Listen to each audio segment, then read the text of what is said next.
Nessa aula que eu quero mostrar para vocês, na verdade vai ser um bate-papo a respeito da estimulação ovariana.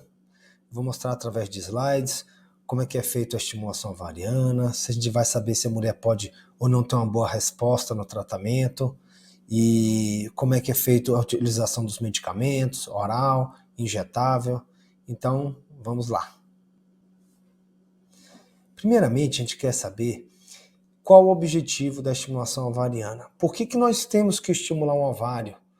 Então, nós estimulamos os ovários porque normalmente a mulher só produz um folículo por vez, ou seja, um óvulo. Então, todo mês tem vários folículos, vários óvulos que poderiam crescer, mas naturalmente apenas um cresce. Podemos ver nesse slide aqui que no dia zero, se captarmos 5 óvulos e injetarmos os espermatozoides dentro de 5 óvulos, no dia 1 vamos ter 4 óvulos que fecundaram. E daí até o 5º dia de vida do embrião, que é quando ele chega ao estágio de blastocisto, o embrião que está excelente para ser transferido, ou o embrião que vai ser biopsiado, às vezes congelado, nós temos uma perda muito grande. Então começam 5 óvulos e terminam 2 embriões no estágio de blastocisto. Por isso que queremos, na estimulação ovariana, produzir, termos vários ovos para captar, para que essa mulher, no final do tratamento, ela tenha embriões para transferir e possivelmente embriões excedentes para que sejam transferidos em outra tentativa, então para que ela tenha mais do que uma tentativa de engravidar numa fertilização in vitro. Temos que entender o que é um óvulo e o que seria um folículo. Então, cada folículo ele possui um óvulo. Existem milhares de folículos em um ovário. Naquele ovário, existem folículos em diversos estágios de desenvolvimento. Então ele sai de primordial para primário, para secundário, para pré-antral, até o folículo chamado folículo antral, que é esse maior que vocês veem aqui nesse desenho. Dentro de cada folículo tem um óvulo, e o óvulo é essa estrutura pequena aqui, essa bolinha, que está presa à parede do folículo. Então aqui embaixo nós conseguimos ver a imagem de um ultrassom, apenas visualizando os folículos chamados antrais. São essas bolas pretas. Então, o folículo que atinge o desenvolvimento avançado, ele chega a esse estágio de ser visualizado no ultrassom. Mas a maioria dos folículos vão se perder, eles não vão chegar até esse estágio antral e vão atrofiar, vão morrer antes de chegar a esse estágio. Um folículo pequeno, chamado primordial, que é o estágio menos avançado do folículo, para ele se tornar primário, secundário, ele vai demorar aí por volta de 120 dias. Daí mais 71 dias para ele virar o folículo chamado folículo antral, que é aquele folículo que podemos ver na ultrassonografia transvaginal. São esses folículos antrais que podem responder aos medicamentos, ao estímulo ovariano. Então os folículos pequenininhos, primordiais, primários, não vão responder, não vão ser estimulados com medicamento. Então o medicamento não faz com que novos folículos apareçam.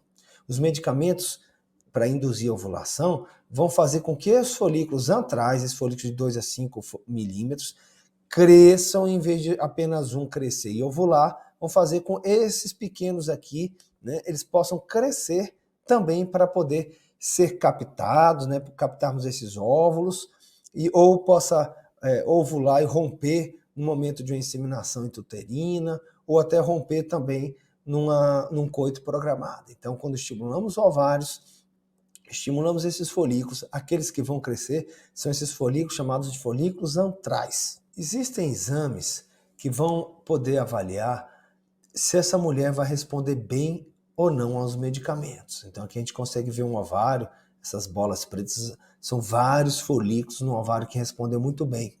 Nós vemos se essa paciente, se ela vai responder bem ou não, através de 2 bons parâmetros. São eles a contagem dos folículos antrais, que é o exame de ultrassonografia, e tem um outro exame, que é o exame de sangue, chamado de hormônio antimileriano. Então, a contagem dos folículos antrais tem a mesma capacidade de avaliar se essa mulher vai responder bem ao estímulo ovariano em relação ao hormônio antimileriano. A vantagem é que o ultrassom é um exame que pode ser feito em qualquer clínica, claro, de boa qualidade, com um bom aparelho, um médico bom, ele vai ter a mesma capacidade de dizer se essa mulher vai ter uma boa resposta em relação ao hormônio antimileriano, que tem a desvantagem de ser um exame particular, na grande maioria das vezes, os planos de saúde não cobrem e muitas vezes esse exame ele tem uma condição financeira muito ruim para ser feito. Em geral, esse exame tem um custo alto. Bom, a contagem dos folículos antrais é um exame de ultrassonografia, né? Fazemos essa contagem através da transvaginal, então a ultrassonografia ou ecografia transvaginal. Podemos ver essa imagem de ultrassom aqui em cima. Então, essa amêndoa aqui, que contém como se fossem furos pretos, é o ovário, e esses furos pretos são os folículos. Então, na imagem A, nós podemos ver um ovário que tem vários pequenos folículos, contamos 7 maiores folículos aqui, lembrando cada folículo com o óvulo. Se eu estou vendo 7 folículos, o que isso quer dizer? Que existem milhares de outros folículos pequenos que nós não estamos vendo. Na imagem B, a imagem de uma mulher que está com a baixa reserva ovariana, podemos ver apenas 2 folículos maiores. Então, nessa situação, mesmo que utilizemos medicamentos orais, injetáveis, nós vamos ter aqui nessa imagem B, no máximo 2 folículos para crescerem, ou seja, 2 óvulos para captar. Ao passo que, na imagem A, essa mulher que tem uma reserva ovariana normal, ela tem um potencial de ter até 7 óvulos para poder fazer essa captação. Existem indutores da ovulação, que são chamados de indutores orais. Existem indutores da ovulação, que são chamados de injetáveis.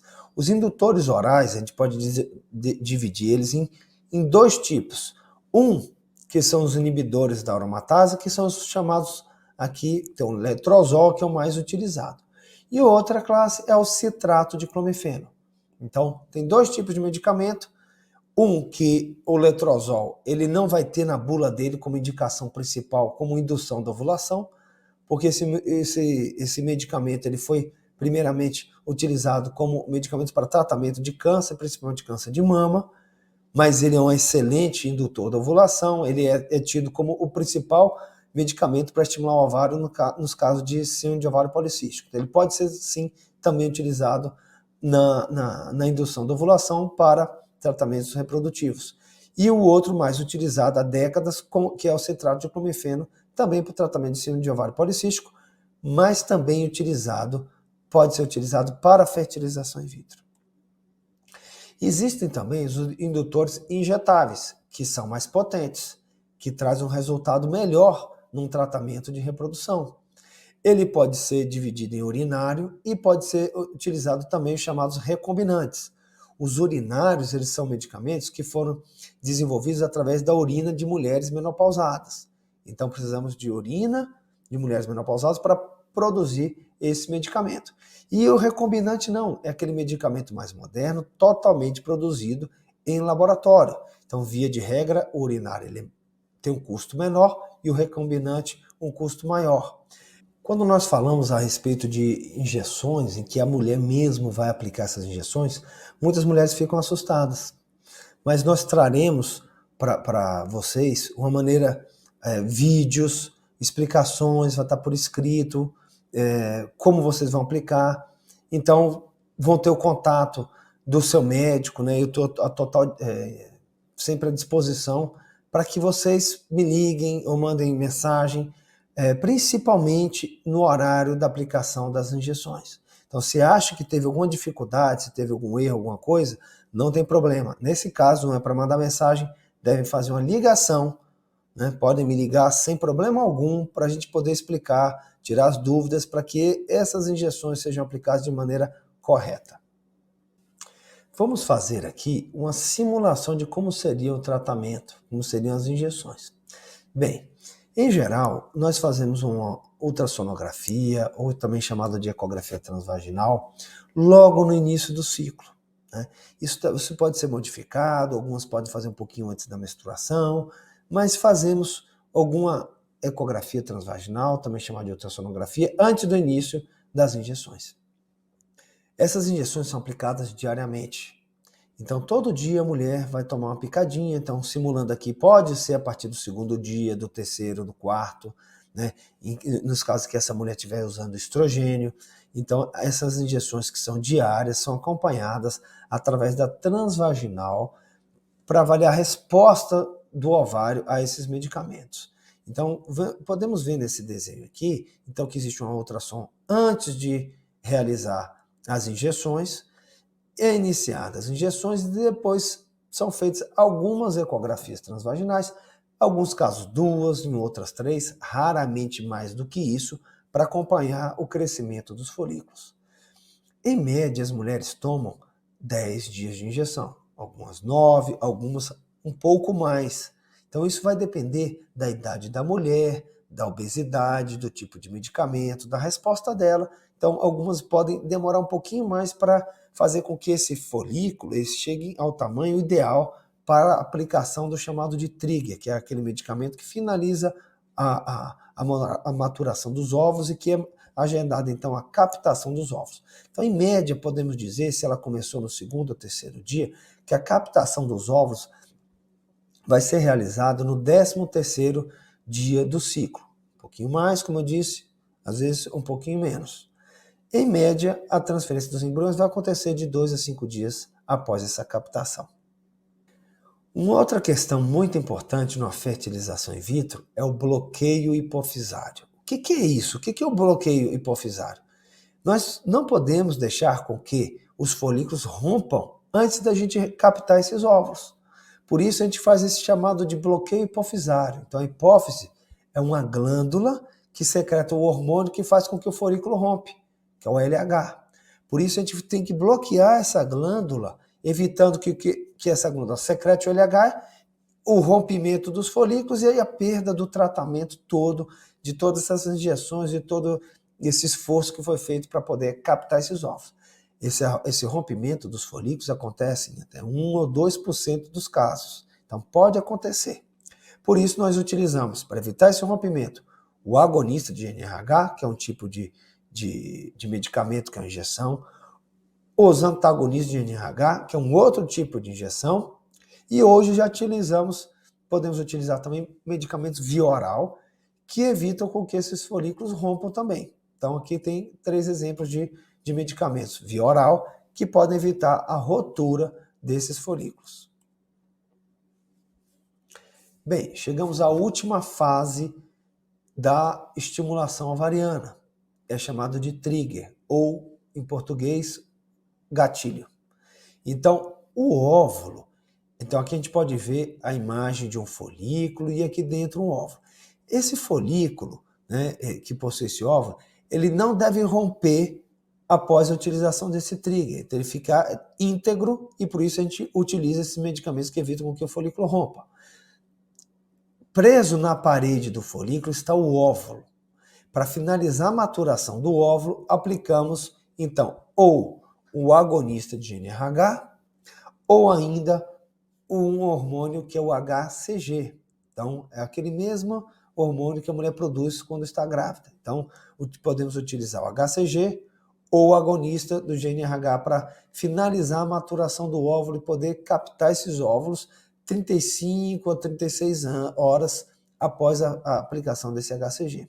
Quando demora muito para captar, pode ocorrer a rotura desses folículos. Então, o objetivo do nosso tratamento é finalizar da estimulação ovariana, finalizar com a captação desses óvulos maduros.